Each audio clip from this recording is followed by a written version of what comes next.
Mes frères et sœurs, que la paix soit avec vous. Voici la seconde partie de la vidéo à propos de l'explication de la sourate 9, verset 5, à la lumière du tafsir.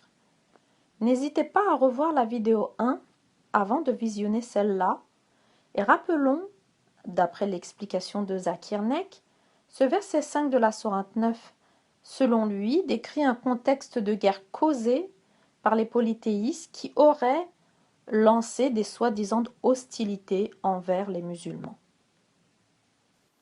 Réécoutons-le. And this peace treaty was unilaterally broken by the mushriks of Makkah.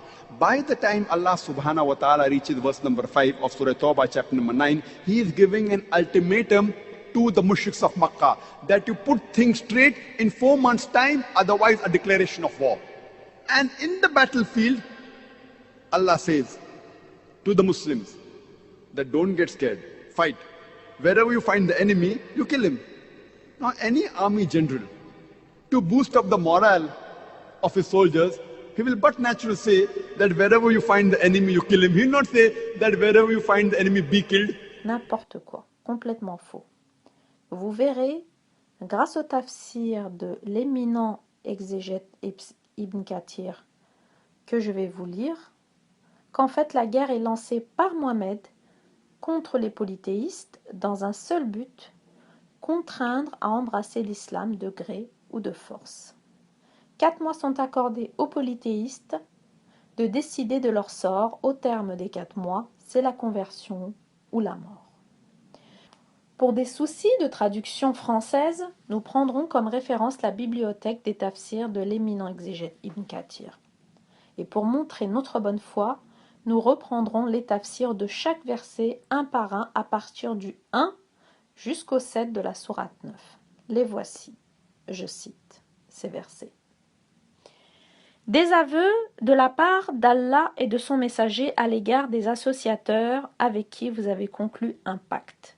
Parcourez la terre durant 4 mois et sachez que vous ne réduirez pas Allah à l'impuissance et qu'Allah couvre d'ignominie les mécréants. Et proclamez aux gens de la part d'Allah et de son messager qu'au jour du grand pèlerinage qu'Allah et son messager désavouent les associateurs. Si vous vous repentez, cela sera mieux pour vous, mais si vous vous détournez, sachez que vous ne réduirez pas Allah à l'impuissance, et annonce un châtiment douloureux à ceux qui ne croient pas. À l'exception des associateurs avec lesquels vous avez conclu un pacte. Puis, ils ne vous ont manqué en rien et n'ont soutenu personne à lutter contre vous. Respectez pleinement le pacte conclu avec eux jusqu'au terme convenu. Allah aime les pieux. Après que les mois sacrés expirent, tuez les associateurs où que vous les trouviez, capturez-les, assiégez-les et guettez-les dans toute embuscade. Si ensuite ils se repentent, accomplissent la salat, acquittent la zakat, alors laissez-leur la voie libre, car Allah est pardonneur et miséricordieux. Et si l'un de ces associateurs te demande asile, accorde-le lui, afin qu'il entende la parole d'Allah, puis fais-le parvenir à son lieu de sécurité, car ce sont des gens qui ne savent pas. Fin de citation. Voici maintenant les tafsirs pour chaque verset un par un. Je cite. Rupture par Allah et son prophète des pactes qui leur lient aux idolâtres. Pendant 4 mois encore, vous pourrez circuler dans le pays, mais sachez que vous n'aurez jamais raison d'Allah et qu'Allah lui soumettra les infidèles. D'après les dires d'Al-Bara ben Ezeb, cette sourate figure parmi les dernières qui furent révélées à l'envoyé de Dieu, qu'Allah le bénisse et le salue, et le dernier verset, qui est le suivant, on l'interroge. Dis-leur, voici la règle d'Allah sur les collatéraux. Coran 4, verset 176. On remarque qu'elle ne commence pas par l'invocation du miséricordieux. C'est que les compagnons, transcrivant le Coran, ne l'ont pas cité en limitant le prince des croyants, Othman ben Affan, que Dieu l'agrée et le rende satisfait. Les premiers versets de cette sourate furent descendus au prophète, qu'Allah le bénisse et le salue, lors de son retour de l'expédition de Tabouk où il chargea Abu Bakr de présider à la mission du pèlerinage en cette année et afin d'apprendre aux hommes les rites de ce devoir d'avertir les polythéistes qu'il leur sera interdit de faire le pèlerinage après cette année-ci et de réciter aux gens de cette sourate. Rupture par Allah et son prophète. Abu Bakr fut suivi par Ali ben Abi Taleb, comme nous allons en parler plus loin. Cette rupture signifie un désaveu de la part de Dieu et de son prophète à l'égard des polythéistes avec lequel ils ont conclu un pacte. Pendant 4 mois encore, vous pourrez circuler dans le pays. Ce verset fut le sujet d'une controverse dans les opinions entre les exégètes. On a dit qu'il s'agit de ceux qui ont conclu un pacte permanent ou un pacte dont la durée est inférieure à 4 mois. Dans ce cas, on lui accorde un temps complémentaire pour les compléter. Quant à ceux dont le pacte expire après un temps limité, en jouiront tant que la date n'a pas échu. Et en se référant à ce verset, exécutez les engagements que vous avez pris envers eux jusqu'au terme fixé, Coran 9, verset 4. Enfin, quiconque avait conclu un pacte avec l'envoyé de Dieu, qu'Allah le bénisse et le salue, en jouira jusqu'à l'écoulement de ce terme. Ibn Abbas a commenté cela en disant « À ceux qui avaient conclu un pacte avec l'envoyé de Dieu, Dieu leur fixa une période de 4 mois pendant laquelle ils voyageaient librement, et à ceux qui jouissaient pas d'un tel pacte, il octroya une date qui échouera après l'écoulement des mois sacrés. Il ordonna à son prophète qu'à la date échue, il devrait combattre ces derniers jusqu'à ce qu'ils embrassent l'islam. Quant à ceux qu'un pacte vous lie à eux, après l'écoulement de 4 mois, à partir du jour du sacrifice jusqu'au 10e jour de Rabi II, le prophète qu'Allah le bénissait du salut, fut ordonné également de combattre ces gens-là tant qu'ils n'auront pas embrassé l'islam. Monja aide à préciser que ce verset concerne surtout les tribus Khuzad et Medjed et d'autres qui jouissent d'un pacte. Le prophète, qu'Allah le bénisse et le salue, en retournant de l'expédition de Tabouk et voulant accomplir le pèlerinage, dit aux hommes « Puisque les idolâtres font la circumambulation nue autour de la Kaaba, je n'aime pas être présent à ce spectacle. » Il envoya Abu Bakr et Ali, que Dieu les agrée, pour aller dire aux hommes qui se trouvaient en ce moment-là à Zin Mijad et d'autres endroits où ils pratiquaient le commerce, surtout dans les foires, que ceux qui bénéficient d'un pacte ne seront en sécurité que pendant 4 mois. Puis, à l'expiration de cette période qui commence au 20 Zul Hijja et se terminait le 10 de Rabi II, ils n'auraient aucun droit à la protection tant qu'ils ne se convertissent pas. Tafsir du verset 3.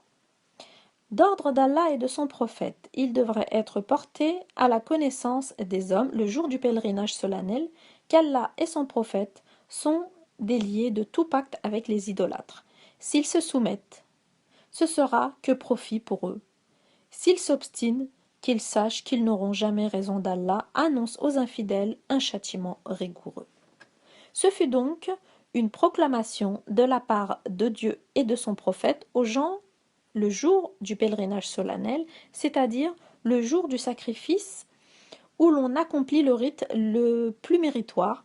Cette proclamation consistait à faire connaître aux hommes qu'Allah et son prophète sont déliés de tout pacte avec les idolâtres.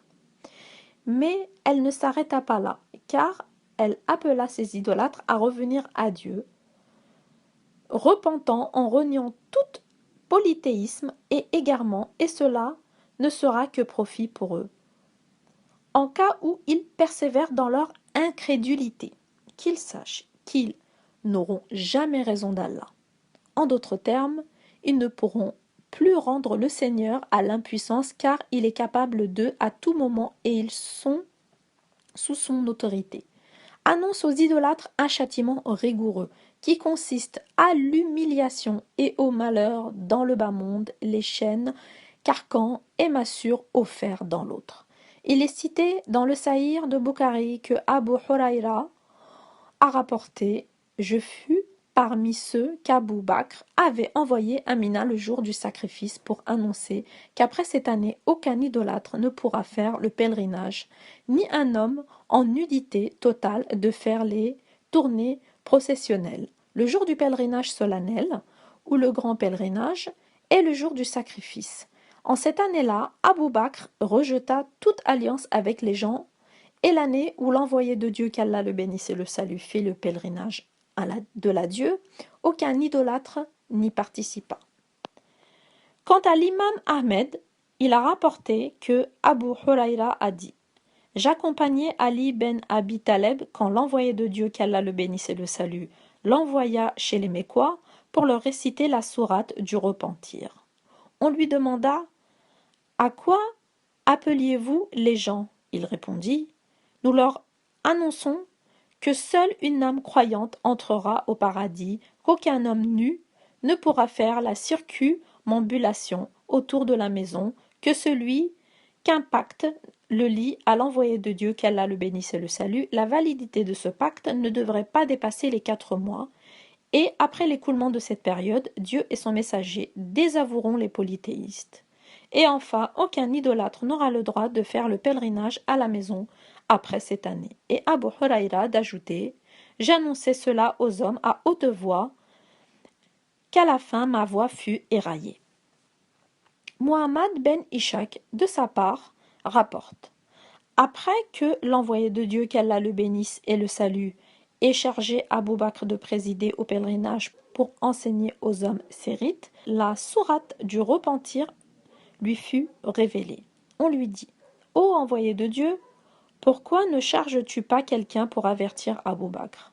Non, répondit-il, je dois moi-même mettre Abou Bakr au courant de cette sourate ou un de ma famille. Puis il manda Ali et lui dit « Retiens de ces versets de la sourate du repentir, et une fois les hommes réunis à Mina pour sacrifier, annonce-leur que nul incrédule n'entrera au paradis. Aucun idolâtre ne pourra après cette année faire de pèlerinage et aucune personne à l'état de nudité ne fera la circumambulation autour de la maison.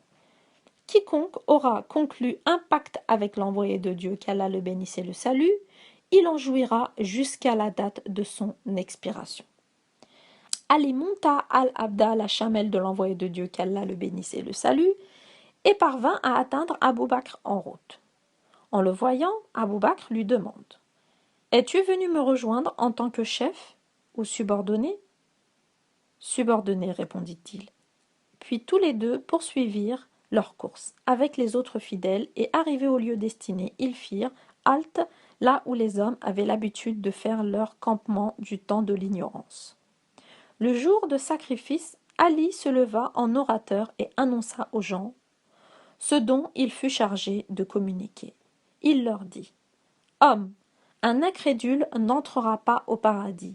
Après cette année, un idolâtre n'aura pas le droit de faire le pèlerinage et un homme nu ne pourra non plus faire les tournées processionnelles autour de la maison. Celui qu'un pacte le lie à l'envoyé de Dieu, qu'Allah le bénisse et le salue, a le droit d'en jouir jusqu'à la date de son expiration. » Tous ces ordres furent exécutés. 2 interprétations ont été données au terme pèlerinage solennel ou grand pèlerinage. La première est celle de Atta, qui a dit qu'il s'agit de la station à Arafat. Elle est aussi adoptée par Abba Abd Basri, qui a rapporté « J'ai entendu Omar ben Akhtab dire « Aujourd'hui c'est le jour de Arafat. C'est le jour du grand pèlerinage. Nul n'a le droit de le jeûner. Plus tard, je fis le pèlerinage, puis je me rendis à Médine et je demandai voir l'homme le plus avisé parmi ses habitants. On me désigna Saïd ben al-Moussaïb.